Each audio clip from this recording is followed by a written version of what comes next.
అసెంబ్లీలో శాంతి భద్రతలపై శ్వేతపత్రం విడుదల చేశారు సీఎం చంద్రబాబు.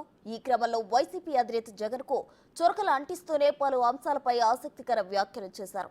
అసలు బాబు ఏమన్నారో చూద్దాం. మనందరి మీద ఒక బాధ్యత ఉంది. ఒక విధంగా మనందరం మనుషులమే. నాకు జరిగిన అవమానం నన్ను వెంటాడుతూ ఉంటుంది. మీరందరూ గుర్తుపెట్టుకోవాలి, నా జీవితంలో మొట్టమొదటిసారిగా నా కళ్ళలో నీళ్లు పెట్టిన సందర్భం ఒకటే ఒక సందర్భం. అది హౌస్లో నాకు జరిగిన అన్యాయంతో నా జీవితాంతం జ్ఞాపకం ఉంటుంది. దేనికి భయపడలేదు. నన్ను చంపతారని తెలిసిన 24 క్లేమోర్ మైన్స్ నా మీద బ్లాస్ట్ చేసినప్పుడు నేను బాధ్యత ప్రవర్తించాను తప్ప ఆధార్యంతో నేను మాట్లాడలేదు. నా కళ్ళల్లో ఒక్క చుక్క కన్నుడు రాలేదు. నేను చెప్పినట్టుగా కొన్ని కేసులు ఉన్నాయి, మీ మీద ఉన్నాయి. కేసులు పెట్టిన వాళ్ళు మీరు ఒకసారి లేండి.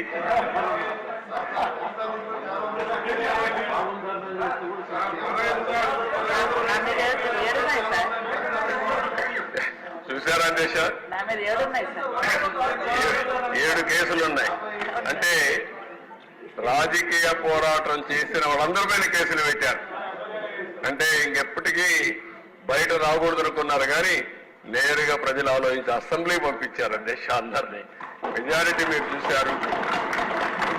ఆనాటి పాలనలో మనందరూ బాధితులే అసెంబ్లీ నుండి అందరూ. Thank you.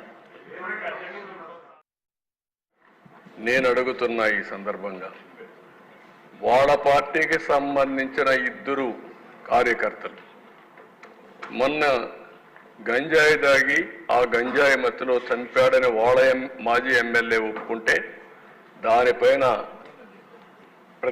ఈ మాజీ ముఖ్యమంత్రి ఢిల్లీకి వెళ్ళి లా అండ్ ఆర్డర్ ఫెయిల్ అయిందని చెప్పే పరిస్థితికి వచ్చాడు. నేను అడుగుతున్న ఈ సంఘటనలపైన ఒక్కరోజు సమీక్ష చేసిన దాఖలాలు ఉన్నాయా అని సమాధానం చెప్పమని అడుగుతున్నాను. అంటే రాజకీయం ఎంత దుర్మార్గంగా చేస్తుంటే ఇది నేను రాజకీయాలకు భయపడే దిశ. నిన్న కూడా చెప్పాను, లా అండ్ ఆర్డర్ మెయింటైన్ చేయడం మన ప్రభుత్వం, ఎన్డీఏ ప్రభుత్వం యొక్క బాధ్యత. తప్పకుండా మెయింటైన్ చేస్తాం. తప్పుడు రాజకీయాలు చేస్తే మాత్రం ఏమాత్రం లెక్క పెట్టుకోమని చెప్పి కూడా నేను మీకు తెలియజేస్తున్నాను. ఎస్కోబార్ అనే వ్యక్తి కొలంబియన్ డ్రగ్ లార్డ్. ఇతను నార్కో టెర్రరిస్ట్. అతను పాలిటీషియన్ అయిపోయాడు. అతను ఏం చేశాడంటే మొత్తం ఒక లీడర్గా తయారై మెడిలిన్ కార్టెల్ అనే పేరు పెట్టి ఈ డ్రగ్స్ అమ్మడానికి కారిడార్స్ ఎస్టాబ్లిష్ చేశాడు. ఎస్టాబ్లిష్ చేసి మొత్తం దీంట్లో $30 బిలియన్ డబ్బులు సంపాదించి అది ఈరోజు $90 బిలియన్ వర్త్ ఆఫ్ వెల్త్ సంపాదించాడు దీంట్లో.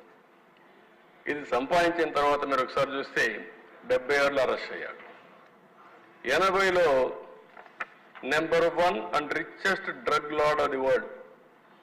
డ్రగ్స్ కూడా ప్రపంచంలో రిచెస్ట్ ఫెలో కావచ్చు, వ్యాపారాలు చేసి కావచ్చు. కానీ ఇప్పుడు మాజీ ముఖ్యమంత్రి ఉద్దేశం ఏంటి? ఆయన కూడా అదే కావాలి. ఆయన ఏమనుకున్నా అంటే టాటా, రిలయన్స్, అదానీ ఇలాంటి వాళ్ళు డబ్బులు ఉన్నాయి, వాళ్ళకంటే నేను ఎక్కువగా సంపాదించాలనేది ఆయన కోరిక. నేను అందుకే ఒక మాట చెప్పాను మీకు, కొంతమందికి నీడ్ ఉంటుంది, కొంతమందికి గ్రీడ్ ఉంటుంది, కొంతమందికి మేనియా ఉంటుంది, పిచ్చి ఉంటుంది. మెకనస్ గోల్డ్ అదే పిచ్చ. అలాంటి పిచ్చబట్టిన వాళ్ళు ఇవన్నీ చేస్తారు. ఆ తర్వాత 82లో ఎంపీ అయ్యాడు, కొలంబియా పార్లమెంట్ ఎంపీ అయ్యాడు. 82లో అమెరికా అరెస్ట్ చేయాలంటే మేడ్ డీల్ విత్ కొలంబియా ప్రెసిడెంట్తో ఇతను ఓన్ ప్రిజన్ ఒకటి క్రియేట్ చేసుకొని లా క్యాథెడ్రల్ అనే ఒక ప్రిజన్ మంచి హిల్స్లో కట్టుకొని అక్కడే ఉంటా అన్నాడు. అనే పెట్టారు. అక్కడి నుంచి తప్పించుకొని మళ్ళా వెళ్ళాడు. వెళ్ళిన తర్వాత 86లో he killed minister of justice. Colombia minister law మినిస్టర్ని చంపేశాడు. అక్కడి నుంచి 85లో సుప్రీంకోర్టు పైన అటాక్ చేశాడు. Palace of justice siege. 107 మందిని ఇంక్లూడింగ్ 11 మంది జడ్జిలు చెప్పారు.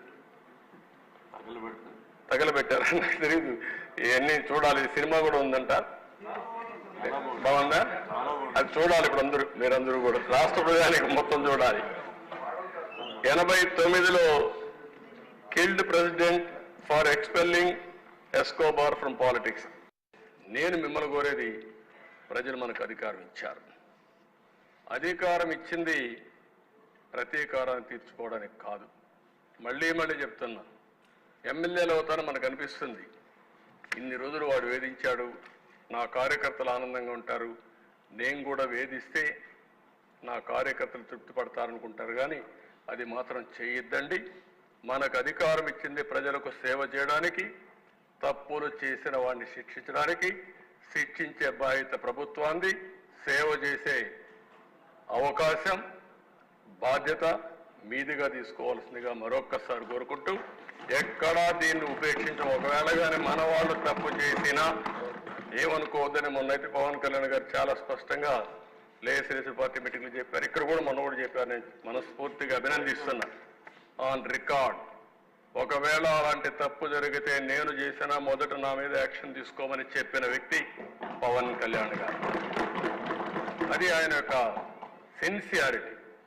కాబట్టి మన మీద ఈరోజు అపోజిషన్ లేదు కాబట్టి మనం ఏదో మాట్లాడుకుంటే ఎవరు రేజ్ చేయలేదు అనుకుంటున్నాం. కానీ మనం చేసే ప్రతి పని 5 కోట్ల మంది అనుక్షణం నిరీక్షణ చేస్తున్నారు, వాచ్ చేస్తున్నారు. నేనేం మాట్లాడుతున్నాను, మీరేం మాట్లాడుతున్నారు, నా బాడీ లాంగ్వేజ్ ఎట్టుంది, అన్నీ కూడా ప్రజలు వాచ్ చేస్తారు, వాళ్ళే నిర్ణయిస్తారు.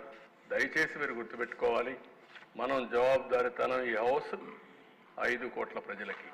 అది గుర్తుపెట్టుకోవాలి. అందరం కూడా ఆ బాధ్యత ప్రవర్తించమని మరొకసారి కోరుకుంటూ, మరీ కోరుతున్నా, రేపటి నుంచి 0 incidents in Andhra Pradesh from our side. Viksit Bharat Narendra Modi గారు చెప్పే విషయం మనం గుర్తుపెట్టుకుంటే అనుమానమే లేదు. భారతీయులు మొత్తం ప్రపంచానికే నాయకత్వం ఇచ్చే శక్తి ఉంది సేవాభావంతో. ఇప్పుడు అమెరికాలో మీరు చూస్తే 2 పార్టీల్లో, ఒక పక్క ప్రెసిడెంట్ ఆఫ్ అమెరికా